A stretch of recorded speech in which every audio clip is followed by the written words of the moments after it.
তাই না? এইবার তোদের এলাকায় কুরবানি মাইক চলে এসেছে।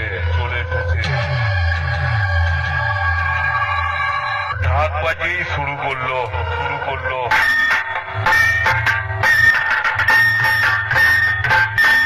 কি ভাই কেমন বাজছে? পাগল হয়ে যাচ্ছিস?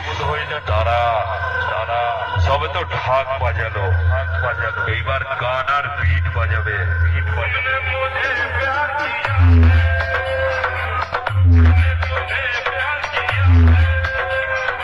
আর এই এলাকায় যত মাইক এসছে তোরা সবাই এক হয়ে যা।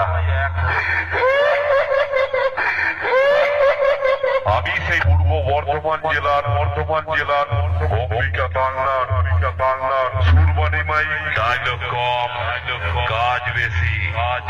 সামনে আসলে বেস মিউজিকে চাপা হয়ে যাবি। কিছু বুঝলি? कुर्बानी माई नाम सुन के फ्लावर समझे क्या? फायर है मैं छूकेगा नहीं साला।